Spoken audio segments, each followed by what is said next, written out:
আমি অসম জাতীয়তাবাদী যুৱ পৰিষদ শিৱসাগৰ জিলা সমিতিৰ তৰফৰ পৰা পৌৰসভাক শিক্ষা জনাইছোঁ যে এনেবোৰ কাৰ্য আমি আগতেও মানে ইয়াৰ পৰিৱেশৰ ওপৰত আমি বহুত কিবা তেওঁলোকৰ লগত কথা পাতিছিলোঁ। তেওঁলোকে বাৰে বাৰে কৈ থাকে যে আমাৰ এইটো আমি ইয়াৰ ওপৰত ব্যৱস্থা ল'ম, কিন্তু ব্যৱস্থা ল'ম কৈ থকাৰ পিছতো বাৰে বাৰে কিয় এনেকুৱা কৰি থাকে আমি সেই কথাটোৰ লৈ একচুৱেলি লজ্জিত হৈছোঁ শিৱসাগৰ ৰাইজ হিচাপে।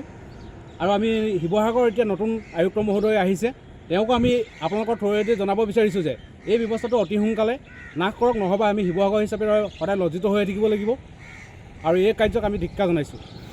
যিহেতু দেখা পোৱা গৈছে যে সিদিনা চৰাইদেউ যি আজি বিশ্ব ঐতিহ্যৰ ক্ষেত্ৰত স্বীকৃতি পাবলৈ সক্ষম হৈছে, ঠিক তেনে ক্ষেত্ৰত শিৱসাগৰৰ যিহেতু মাজমজিয়াত শিৱসাগৰ ৰাষ্ট্ৰীয় ঘাইপথৰ কাষতে এক দুৰ্গন্ধময় পৰিৱেশ, এই ক্ষেত্ৰত আপোনালোকৰ কৰ্তব্য বা কৰণীয় কি হ'ব?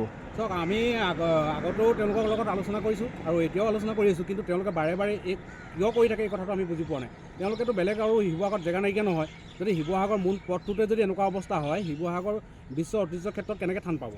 আৰু যিহেতু দেখা পোৱা গৈছে যে প্লাষ্টিকক লৈ পেলাই আচলতে যেনেকুৱা ধৰণৰ বিজ্ঞাপন পৌৰসভাই প্ৰচাৰ কৰি থাকে বা জিলা প্ৰশাসনে প্ৰচাৰ কৰি থাকে, ঠিক তেনে ক্ষেত্ৰত ৰাষ্ট্ৰীয় ঘাইপথৰ কাষতে এতিয়া প্লাষ্টিক পেলাই ৰাখিছে, কি ক'ব? আচলতে শিৱসাগৰ পৌৰসভাই এইটো নামতহে মানে চলি আছে, এইটো কামত একো এতিয়ালৈকে আমি অহা দেখা নাই। চৰকাৰী বিজ্ঞাপনৰ ক্ষেত্ৰত কি ক'ব? পলিথিনক লৈ পেলাই বিভিন্ন ধৰণৰ বিজ্ঞাপন প্ৰচাৰ হৈ আহিছে, ঠিক তেনে ক্ষেত্ৰত আমি দেখা পাইছোঁ যে মুকলিকৈ পলিথিন পেলাই থৈছে, ইয়াত জীৱ জন্তুৱে সেইসমূহ ভক্ষণ কৰি আছে, কেনেকুৱা এটা পৰিৱেশ?